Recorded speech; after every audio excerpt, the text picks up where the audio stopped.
This video is sponsored by Hamlin McGill. Why would we need our seat warmed? That's what pants are for. Damn, it feels good to be a gangster. Oh, my man Hank Hill, the greatest legal mind that I've ever known. He's here to go toe-to-toe with the forces of big business and throw a monkey wrench into the Darwinian forces of technological advances. New mower? More like I don't know her, so don't go for that shower over the grower, or you'll end up lower than the flower. That's right, my rhyme zone peers. We're here today to dissect, vivisect, and child neglect this fun little slice of television appropriately titled 9 Pretty Darn Angry Men. It's an all-time classic, one of the coziest winter episodes of the whole series, and it is made all the more impressive when you realize that it pretty much falls into the category of being a bottle episode, which is, when a series will intentionally limit an episode's location or visuals to help save on production costs. The term was actually predominantly used in association with Star Trek, both the original series and Next Gen, and was used to mean that the series' money was passing through a bottleneck, meaning that it was both limited and the primary focus of production, and of course the Enterprise itself was a sort of ship in a bottle where they would save money by not making new sets or props or costumes and just using what was already on hand. Nowadays, a bottle episode can either come about because of, yes, the standard production costs, those are always going to be a concern, budget restrictions and all that, blah blah blah, or they can sometimes come about because of self-imposed stylistic challenges done by the writing team in an effort to flex their creative muscles. And for this episode of King of the Hill specifically, it's really difficult to say how much money they would have saved themselves because while yes, of course, a majority of the runtime does take place in just one room, barring a few crowd shots of the mall there where you get to see a lot of people, I do feel that more emphasis was given to the characters' appearances and their body language, which must have demanded more work from the animation team's character designers, so the background artists got to take the day off, but the character designers did have to step their game up, and I think they did a fantastic job. As the story progresses, everyone becomes more unkempt and worn down by Hank's style of argumentation. They take off their coats, trash starts to pile up, and it just makes this space feel like one that's actually really been lived in by actual real-life people. This is also a great soothing watch because it serves as a fun, intimate character study into the main cast as well as some of the side characters, giving us an idea of their thought processes and letting us know what they consider to be valuable in a product. I like the mower. It's got a lot of nice curves, like a pretty young woman.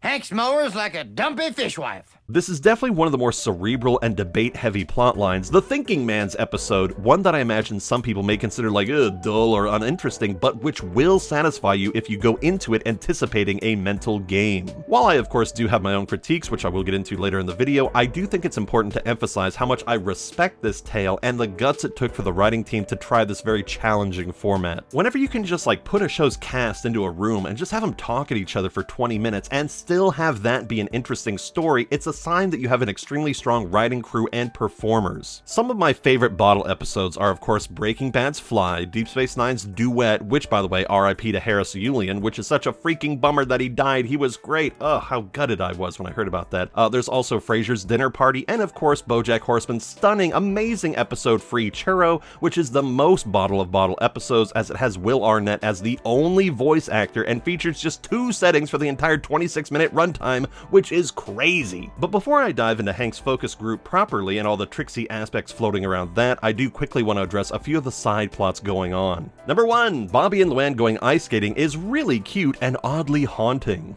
Because of all things, Buckley's ghost appears, and he seems to be filled with, oh my god, this can't be. He's filled with green dust? Is Buckley the dusty old bones that Caleb was talking about? Was Caleb doing a red rum thing and sensing a ghost in the neighborhood, except he was focusing on Hank because Hank was covered in Buckley's ashes during the explosion? Oh my god. Well, that, or maybe Buckley just ascended to being a 10th level pocket sand user, which, it's hard to tell these days with all these ghosts running around in their damn dust. Spectral or ectoplasmic sand aside, I really love that Bobby's able to ice skate so well. Luann was right, that kid does make great bait. But moving on to thing number 2, something that I just had to mention, something I had to bring up in this review or else I would have kicked myself for forgetting. I think that Tilly is a giant fucking hypocrite for whining about Hank not defending her from Cotton when she's the one who raised him and taught him avoidance strategies in the first place.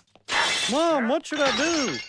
Mom? I missed the part where that's my problem. Yeah, okay. Look here, Tilly. Once you leave your teenage son to fend for himself in that accursed environment, you really can't complain that the man doesn't know how to stand up to his dad when you're the one who left him to be eaten by the shinless wolves. It is just like so shitty that she expects Hank to defend her honor when she has not demonstrated any backbone or sense of protectiveness over her son. Like, say what you will about Peggy, sure, she's an egomaniac and yes, those feet are ridiculous, but she is a better mother than Tilly is on any day of the damn week. And if Hank had dared, if Hank had dared to treat Peggy the same way that Cotton had treated Tilly, you know that Peggy would have walked out the door with Bobby in tow the very first time that Hank started smashing her damn plates. And if you want to hide behind the excuse of, oh, it was a different time back then, back when wives did everything their husbands wanted, bleh, then Tilly's desire for Hank to jump in and defend her now when he's an adult is entirely self-serving and hypocritical, because you cannot just abdicate your responsibility to keep your kids safe and then whine when he grows up to believe that speaking against his father is verboten. I mean, just think about all the flashbacks we see of Hank's childhood where Cotton is doing something horrible to him. Where was Tilly then? Where was this attitude of protectiveness, eh? If you have such a problem with Cotton shit-talking to you now, Tilly, then why don't you just pull out your little fucking trash mammal of a glass eel and lose yourself in that little delusion, you useless piece of shit? You know what all this is? It's that she's gotten spoiled by Gary treating her right. That's what's going on. And, hey, wait a second, where is Gary anyway? I guess the plot demanded that he couldn't make it to this little Thanksgiving, because if Gary was around, then we wouldn't even have this conflict about Hank standing up to Cotton, because Gary would have just handled it like the beast he is. Still though, I really think they should have given us a little quick throwaway exchange by Hank and Peggy to explain Gary's absence. Something just really quick where Hank could have said something like, oh, shame Gary couldn't make it. What am I supposed to do with that kosher turkey now? To which Peggy could then say, yes, heart attacks do tend to bring out the selfish side of people.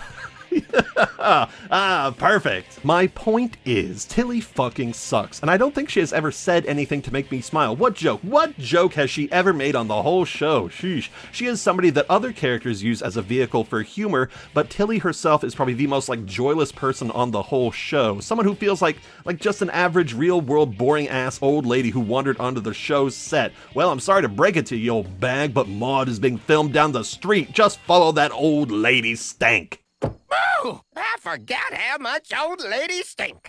Okay, I feel a lot better now that I got that off my chest. And speaking of, thing number 3, great googly moogly, those girls really know how to make a mean cup of lemonade. And finally, thing number 4, I adore how powerful Peggy's aura is in this story. I mean, she's barely in it, and she still gets to deliver one of the most iconic lines of the whole series. The day after Thanksgiving is, in my opinion, the biggest shopping day of the year.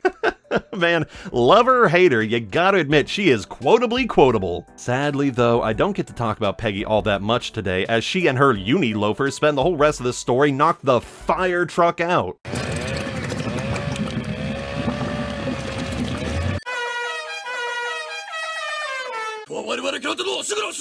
As much as I really like this subplot, I gotta say though, it was a real dick move by that Geppetto-looking ass clerk to just leave her there and close up shop during the holidays. Like, what's that all about? Although I would have forgiven him if we could have gotten like a whole episode about Peggy being stuck in this giant mall for the weekend, cause that sounds like it would have been a friggin' blast. Imagine all the things she could have like accidentally broken while she was trying to escape, or what she could have done if she had managed to get into like the security offices with all their cameras and spied on the whole place. I don't know, that sounds really fun. Actually, frick man, just make that her whole job. The later seasons were so focused on giving her dumb jobs like the whole like grocery store paper bagger thing that they easily could have put her in a spot where she could like really flex her authority, like being the mall security chief. That would have been way more fun. Well, actually maybe not, I don't know. Perhaps I've just been watching too much Buffy the Vampire Slayer and giggling like a madman watching Anya run the magic shop, and now I'm hungry for a similarly tooted up girl like Peggy to flex too. By the way, if you hate Peggy and her prideful antics, then your face would fucking melt off seeing Anya go floating around as she does. That girl loves sex, money, and making people feel socially uncomfortable, and she ain't sorry about any of it. It's amazing.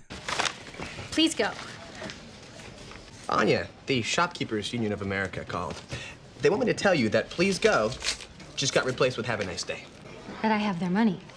Who cares what kind of day they have? Damn, it feels good to be a gangster. God, I gotta review some episodes of Buffy at some point in my channel's lifetime. That show is so goddamn funny and has such an innately strong sense of like character conflicts that my body is screaming out, begging for me to talk about how wonderfully weird it is.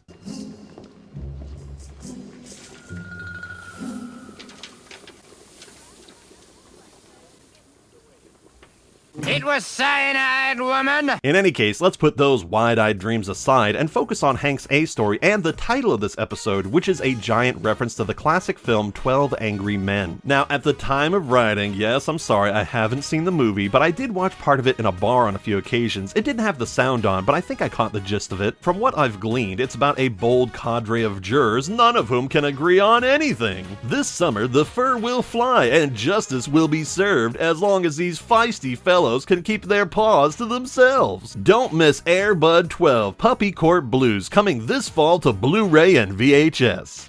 Okay, look, this is ridiculous. I can't review this episode without seeing the movie that it's based on, so give me a second, I'll just go watch the damn thing. I'll be right back. One screening later.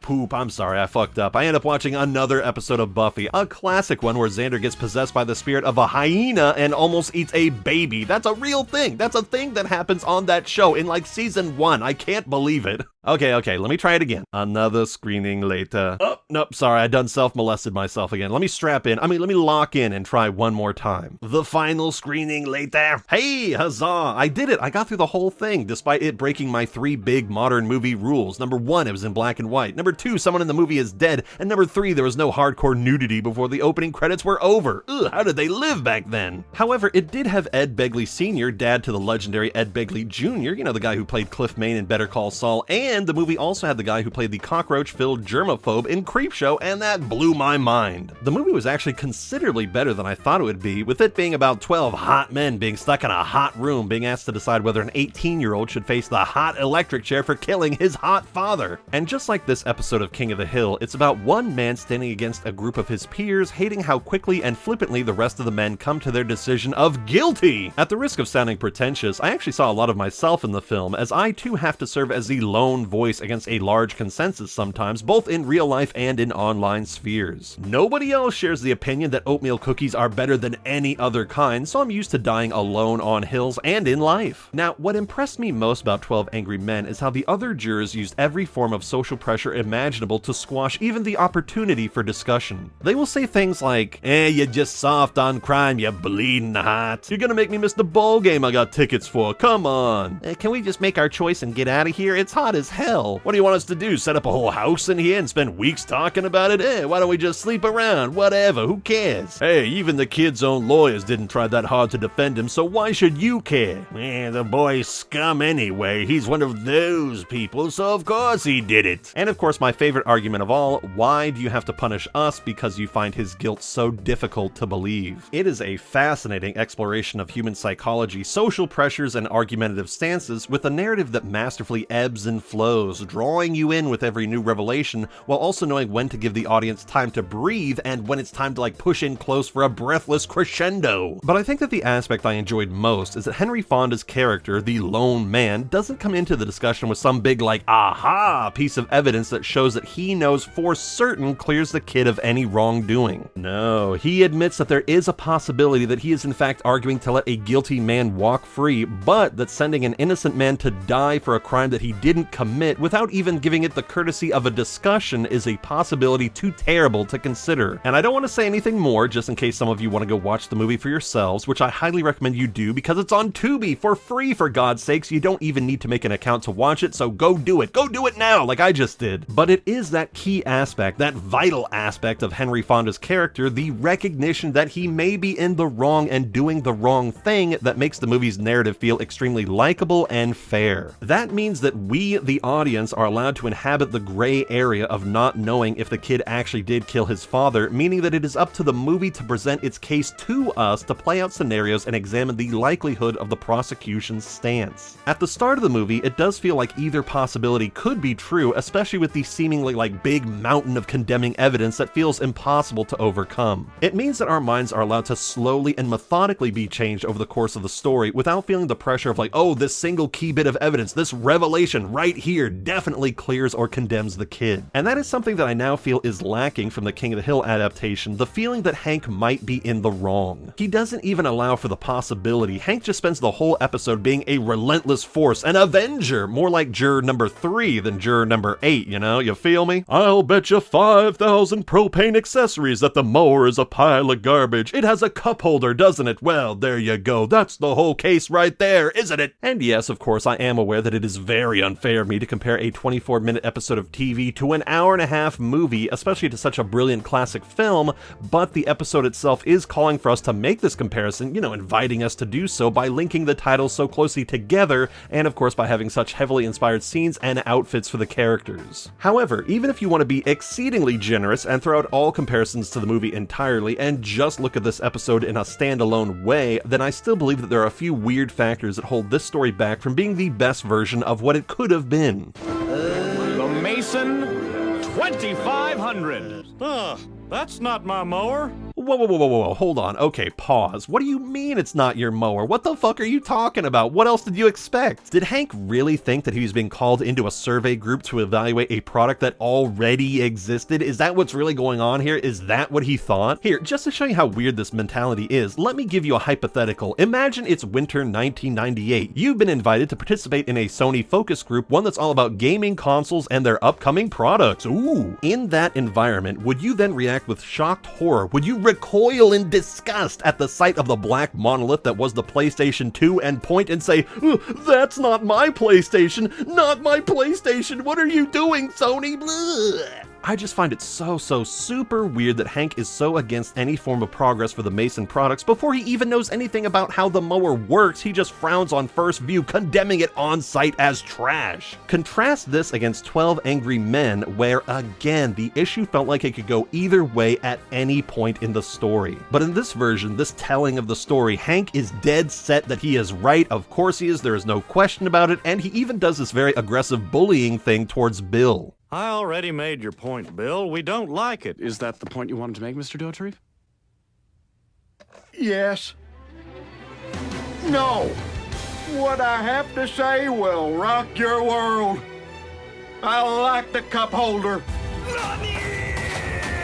And you know what? Hey, let's just give a round of applause for Bill right there. Good for him for sticking up to Hank, really. He should be allowed to voice his opinion on the cup holder, for God's sakes, instead of being frowned down into submission. What the fuck are you looking at? I'll end you! I should also note that Dale, Rusty Shackelford, as this is the first time he used that name in any official capacity, lifting the name from the pornography episode, Rusty should do the same as Bill and voice his thoughts on the mower. Let him speak! I like the ashtray. Don't be an idiot, Dale. That's the gas cap. Sigh. Did Rusty learn nothing from Buckley's untimely meat falling from the sky? Come on. I don't know if you guys know this, but fire bad. Igniting accelerants because your dumb ass thinks that you can dump hot ash into your gas tank is very bad. Ay, Rusty's so silly. Let's get away from him as far away as we can before he fucking blows up and look towards our other jurors and how they stand. We of course have the omnipresent Mr. Superphone, who smartly cuts right through Hank's BS and hits the matter right on the head. When you little redneck boy, you couldn't defend your mother. Now you compensate by defending your mower. You confuse personal issues with technological. I gotta say, for as much as Khan takes pleasure in Hank's frustrations and is often defined by his snarky nature, I like when he can come down to a man-to-man level and engage with Hank on a more human playing field. Khan trying to call out Hank's biases feels like it's coming from a very earnest perspective, where he's not like trying to dunk on Hank for his childhood struggles like, ha, you got all fucked up, blah. But instead he's making himself vulnerable by saying like, hey, I relate to you, I also have parental issues, which makes it feel like he is genuinely trying to meet Hank where he's coming from. Khan also gives voice to what the audience suspects, which is that Hank is only upset because of all the Tilly stuff at the beginning of the episode, which then makes us question like, where is this narrative gonna go, since it's one of those like, oh, they know that we know that they know type deals, which does keep us hooked in the rising conflict. And in spite of his antagonistic and petty nature, I would definitely trust Khan's opinions on technical shit, as the man does work in systems after all. That's gotta count for something. After Khan, we get to go to Lane Pratley, who has morphed a little bit from his first appearance in Peggy's Pageant Fever. For this story, he is used much more as a broad caricature of salesmen and greedy people, and he feels more like he stepped out of The Simpsons rather than originating on this show. Let me explain to you. I financed you pinstripes for your escort. Lane Prattley is a really weird character if you think about it, because he never really develops in any meaningful way throughout the series. He's just stuck forever in this like eternal car salesman mode, where there never seems to be anything more like deep or interesting about him than just like, ooh, the hustle. He's a real D-tier character, the sort that I think would have been given his own spotlight storyline had the original series been given another season or two, because if they were willing to make Principal Moss of all people such a consistent face in the last few seasons, then I have no doubt that they would have started scraping the bottom of the barrel and found Mr. Prattley there eagerly waiting for his time in the sun. But as he stands right now, he's just sort of like a seat filler kind of guy, a face with a name that we can identify around town, and I guess he serves some sort of purpose, I guess, even if it's just making Arlen feel a little bit more populated. That said, he did get to bang Tammy Duval, so he's actually doing pretty good for himself, all things considered. As far as side characters go, he's like got it made in the shade. That girl read Congo, she's a keeper, damn it. After Prattley though, we of course got the guys themselves, Hank, Bill, Rusty, Boomhauer, who actually does reveal how he pays his bills. Doing a lot of different things, had a job now back there in the company, when the settlement, man, I'll get a works comp too, man, it's tax-free. Man. So, to finally solve the mystery of how this information squares itself with his Texas Ranger badge that we see at the end of the finale episode, I believe that Boomhauer was a Texas Ranger, but he got injured on the job and now lives on semi-permanent disability pay, meaning that the badge isn't like a fake or anything, but that he does still likely flash it around to catch the eyes of the ladies and for other benefits. That's just my headcanon though. I'm sure that other people have their own thoughts, like that he became a Texas Ranger over the course of the series. He didn't start off that way, but that's where he ends up. However, it's all kept intentionally vague, so we can interpret this however we like. But honestly speaking, Boomhauer strikes me as the kind of guy who has never had to struggle financially, as he seems to have a pretty good relationship with his parents, who certainly aren't hurting for money. Boomhauer, how you folks? I'm down in Florida, man. I'm gonna louder winter, man. No problems, man. And of course, his dad is Dr. Boomhauer, so the Boomhauer kids are living on easy street. But you want to know which kid isn't on any street these days? The one that was broken, the one that was shattered at the smothering hands of our next character, the fallen priest himself, Boyce Hubert. Just because a baptism turns into a little drowning, everybody's gonna blame somebody.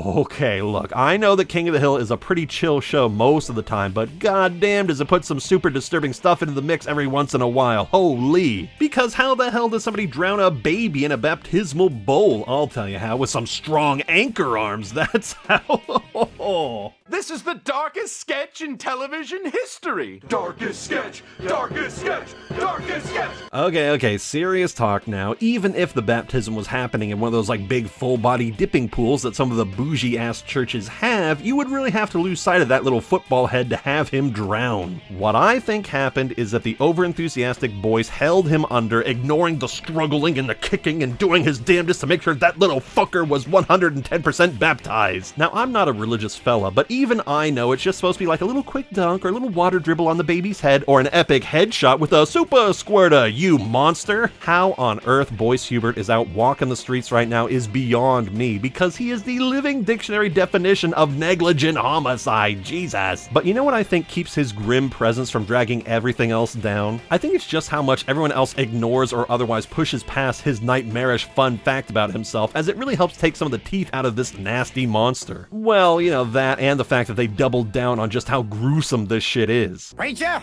if you're still in the baptizing business, I'd like you to drown my boy Hank. Woo! Oh yeah, that's the good shit right there. Yeah, really lean into it and let us wallow in how terrible this shit is. He drowned a baby! He killed a baby! There's a babysitter in this focus group, oh my goodness. I mean, we've got the most awful person on the show taking one of the worst character traits ever revealed and using it to create a breathtakingly cruel statement. I'm shocked that joke was even allowed on TV. Whoa! It is truly meanness cubed. Dare I even say hypercubed, which is my favorite of the Cube movies, and you should definitely watch it right now because it's amazing. Dark cotton jokes like this work because of how little decorum we've come to expect from the old pervert, with him gawking at the lemonade lady's heaving efforts and him apparently fucking the absolute daylights out of poor Didi. Good morning. I hopes we wasn't too loud last night. Who doesn't love a good story about old people plowing ass? It's why people have so much affection for the movie Barbarian, The Bible, and Twilight. But now we come to the heart of this video, so put down your crack pipes and your 80-year-old dicks, because the fun police have arrived to rain tear gas on our fun time. Because you see, my dear viewers, I do have some pretty big problems with how Hank goes about convincing the other research group people. When I sat down and really considered his arguments from like an objective standpoint, I tried to give it my old judicial eye here, I found that about 90% of his points are hysterically subjective, unconnected to the issues at hand, or deliberately prey on paper-thin personal preferences. And that is perfectly fine. That is exactly what you want for a comedy show. You want it to be really easy to float our way through Hank's convincing and bold manner of speaking. It is important that we are able to lose ourselves in the force of his conviction and just laugh at how he keeps one-upping that poor moderator. This is a case where most reasonable people would not, and really they should not, care about nitpicking Hank's arguments. You should just say to yourself, that was a great episode, gave me a few good chuckles, and then move on with your day, which is definitely the best way to enjoy this story. But because this is an analysis video, I can't just say, well, that was pretty funny, and then end the video, because we're here. I'm supposed to dig a little deeper than that. We're all here to think critically about what's being presented to us, and to see if these elements successfully cut the critical mustard, as they say. And speaking of, I was gonna go nuts if I didn't bring this up, so I'm sorry for taking a small detour off our Hank discussion, but did anybody else get tripped up by this one line delivery by Cotton? I didn't trade your mama in. A trade-in has some value. For the longest time, I was dead certain that he was saying, I traded in ass and value. Like he's trying to say that he traded in Tilly's like big ass for value or something, but listening to it more closely, it's clear that he's saying a trade-in has some value, implying that Tilly has no worth. I don't know, man. I think this is a rare instance of a line that really should have been re-recorded to put more emphasis on the ha part of has value. I'm not saying that they should have changed the line, as I do think it works fine for the intended use of making Cotton come off like a prick, but this particular take doesn't feel especially strong. I didn't trade your mama in. A trade-in has some value. And speaking of something that is swimming in the weak sauce, I think that Hank's core argumentation style is straight ass, straight up dookie when thought about for more than just a few seconds. The worst offender of all of these has to be the cup holder slash seat warmer nonsense. For you see, Hank points out that Boomhauer often puts his can of beer in between his legs, meaning that the can will be heated up by the lawnmower's seat warmer, which is just unthinkable. If only someone would create some sort of contraption or, dare I say, device that would allow him to have his beer with him, but not have it touch the seat. If only. Okay, to be fair though, putting all the snark aside, I could see this being a solid argument if you could not turn the seat warmer off, but I have never encountered anything, be that car seats or dedicated warming pads themselves, that you could not turn off at your leisure. Besides, forgetting all the mower stuff, what kind of logic would it be to sell seat warmers that you can't turn off in Texas of all places, which gets really fucking hot, so come on, let's be serious here. Of course you can turn off the seat warmers. There's just no situation where I see seat warmers being an issue. If it's hot out, then you just put the cool can of beer between your legs and keep the seat warmers off just like normal. But if it's cold out, if it's winter time and you still want to drink your beer while operating dangerous driving equipment like a lawnmower and getting a DUI, then just flick the seat warmer on and throw your cold brew in the cup holder, or just don't turn on the seat warmer at all and go about your business and ignore it like normal like the old version did. It doesn't even make a difference. Like, what the fuck is the problem? It is an optional thing. You don't have to do it. You don't have to turn it on. I'm baffled, I say. Also, is Bill supposed to be disappointed that his cup holder snapped while being crushed by the full weight of that mower? Oh, heaven forbid. I can't believe this cup holder couldn't hold 500 pounds worth of weight on it. I guess it really was a shit product. Hank is right, of course! Meanwhile, on the other side of things, Rusty's perspective on the mower doesn't actually come from anything to do with the product. He's not convinced because of anything Hank says, but instead is convinced because of something, a little bit more personal. Who are those people? Those are just people sent here to monitor your thoughts and opinions, to learn how you think. You know, get inside your head. Nice. I'm always happy to see Rusty pulling into himself, wallowing in a pool of his own cowardice. That wasn't cowardice. Again, though, I do recognize that all of this is being done just for the sake of, like, making jokes, but there is some really clever stuff throughout the series, like Peggy's plan to con Vizosa using the wall safe thing that feels both funny and intelligent, instead of what this episode is doing, which is making weak arguments that are desperately trying to brute force us into laughing, as that is really all they have going. Like, for example, Lane Prattley realizing that he would be the one to have to pay all that dealer markup, oh my goodness, feels like information that he shouldn't have to be spoon-fed by Hank, as it's pretty fucking obvious that all the mower add-ons would affect him if he bought the damn thing, so I'm left feeling unsatisfied that our characters feel so stupid that they need basic shit explained to them like they're 5. At the risk of sounding too negative, and I really don't want to be because I do like this episode, this whole thing feels like something of an idiot plot, where the story is only happening in this very specific way because everyone is a dumbass and is just listening to the guy with the most fire in his belly. And Hank's big speech about larger economic factors was so boring and inconsequential to the plot that we actually literally skip over it. And Taiwan won't be far behind. What the hell is he even yapping about at this point? I don't even know. But now I really want to know, are there actually any good arguments to be found against the mower? Now engage the zero turning radius. Yeah! I have the power of God! Oh yeah, if you turn on too many of its features then it goes completely haywire and spins out of control like me at a Hispanic BBW convention. Ho, just kidding. Unless... But yes, this is exactly what you want to see a 500-pound machine with spinning blades on the bottom doing. If you're not careful, you could drive out into traffic or into the side of your own house or stumble into becoming your very own trolley problem. This is the only true, authentic, critical issue with this product and is the only thing that actually justifies Hank's whack-ass position. Without this key, vital turd in our shitstorm, we'd only have a pissing match here, you feel me? It is this one horrible flaw in the design of the mower that really brings everything together and allows us to forgive and forget the more inconsequential or silly arguments that don't really make any sense. In a way, it's actually really nice and smart that the writing team was able to like balance the more loosey-goosey comedic elements where we can just laugh and go like, oh my gosh, that's so silly, with a genuine concern about the mower that really does seem fucked up. The problem is, and I'm sorry this is not very fair, but once you've had the pleasure of watching 12 Angry Men and you see how like masterfully its argumentation style is like so relentlessly smart and it has the advantage of actually feeling like it has important stakes to it,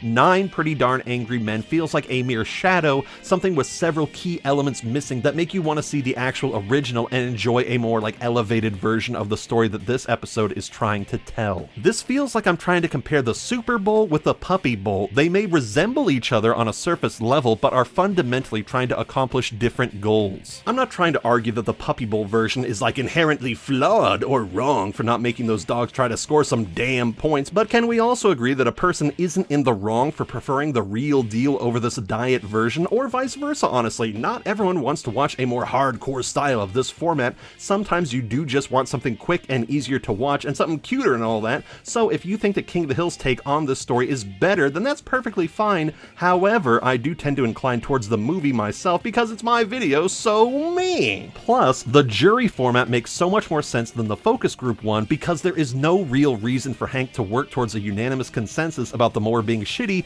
besides just trying to give the Mason Corporation a giant fuck you for daring to innovate on their product. And speaking of, how maddening would it be to be in the Mason Company's shoes right now? Oh my goodness. Like, let's say you're an engineer, hell, you're a team of engineers, and you come up with the idea of seat warmers to make these hillbillies feel more comfortable about mowing their lawn in the winter, and then they complain about their beer being heated up even though they can turn off the seat warmer, and you gave them a cup holder that they hate and they can't put 2 and 2 together and say, ooh, if my seat is warm, just put it in the fucking cup holder. What the fuck? From that perspective, there's like no winning with these idiots. Jeez, I would be really frustrated if I was in their shoes. What does Hank even want from them? For a mower corporation to go through no changes ever? To have their signature product stagnate while the competition goes out for blood? You think John Deere isn't cooking up some new crazy shit of their own right now? That's some bullshit, and let me tell you why. Because my dad worked for John Deere for over 15 years. He rose pretty high up. He got to meet the president of the company, not just like locally, but the whole thing across the whole country, the big man. And some of my earliest childhood memories are of toddling around those warehouses. Let me tell you this, you can't even conceive of what those golden green masterminds are capable of. They're like gods in human clothing. Lightning bolts shoot from their fingertips. Ugh, I'm getting too worked up about all this, honestly. Bobby, my boy, can you please come in here and bring some levity into this episode, would you? Wait till Dad sees this! Now there's a kid even the strongest willed priest couldn't bring himself to drown. Although I suppose if they did, then Bobby would come back as a spoopy specter as Buckley does. Yo guys, it's me, Charlie. Hey, did that guy just turn into sand? Yeah, what was that? You know, it's funny, there's an ever so slightly supernatural element running through King of the Hill, not as strong as it is in The Sopranos, but it's definitely there for sure, and it's always fascinating to see pop up. Oh, and here's a little fun fact that I looked up. Apparently, you can compete in high school ice skating competitions, so Bobby actually does have the makings of a varsity athlete here. How much more betrayal can Cotton take? It feels like he's been stabbed in the shins. I mean, let's think about it. First, his grandson turns out to be good at an ESPN3 sport, then his wife gets to enjoy the heaving goon-slop titties at the lemonade place without him, and then his no neck, no back, no pussy, and no crack son has the gabagool gall to stand up for himself. Where's the justice? Yes, Hank indeed does stand up to his dad, and in a fairly satisfying way. I would actually put this a little bit below his efforts at the Hotel Arlen, mostly because I think Cotton is right to crap all over Tilly. After all, she did let Cotton abuse Hank for his whole life, so I would crap all over her too. It's just that my rectum isn't big enough for all that necessary load, but I would if I could, and you can take that to the bank. So in the end, Cotton storms off, the priest gets in a fun zinger about Hank's daddy going to hell, and Peggy is trapped in a shoe store of all places, which might as well be her personalized hell, tormenting her with reminders of the human-sized feet of which she can only dream of having. Ultimately, for my money, 9 Pretty Darn Angry Men lives in the shadow of something far greater and serves as something of an entryway into that movie, because if you enjoyed this story and all its various twists and turns and all that, then you will definitely enjoy the source material quite a bit more. But as an episode of King of the Hill alone, I would call this a perfectly enjoyable experience, a memorable and endlessly rewatchable affair, not exactly the best of the best, but much better than some of the mediocre later season efforts. I would give it like a casual rating of an 8 out of 10, but if I'm thinking critically, then I'd give it a 7 out of 10 for just having a few flaws that I would have liked to have seen cleaned up. All they really needed to do was make a few more of Hank's arguments feel more logical or clever, write down a note for themselves to make Tilly's emotional stance more consistent with future storylines, and swap out Lane Prattley for somebody else more interesting like Joe Jack, John Redcorn, or Buddha Sack. Hell, I really would have liked to have seen Chuck Mangione take his spot, especially these days as the poor guy recently kicked the bucket. RIP to a legend. I hope the afterlife feels so good. But for those of us who persist on struggling through this mortal coil, there is still more work to be done. Always more work to do. So tell me, Johnny, what's the next old-timey-wimey penny farthing of an ancient classic King of the Hill episode that we'll be talking about next? Now I know how the Jewish kids feel. Oh ho, how appropriate. This episode had all that talk about a kid getting killed, and the next story is all about kids being unleashed on the deer population to blow their brains out. I wonder what's easier to do, shooting the deer at La Grunta or doing that long, cold baptism. Whew, what a note to leave you all on, Jesus Christ. Wherever Chuck Mangione went, it's somewhere that I will not be able to follow, not with these kind of jokes that I make. Sheesh. So until the next time we meet, my friends, we can say that this episode, titled 9 Pretty Darn Angry Men, has indeed been reviewed to death. A big thank you goes out to Undermined Crimp, Dominic O, Valerie Vomit, and Mr. Seagull 16 on Patreon for their wonderful support and helpful feedback. And of course, a general thank you goes out to my $5 Patreons and YouTube channel members who got access to this video a week early. Thank you so much for watching and for your support, and I'll see you in the next review.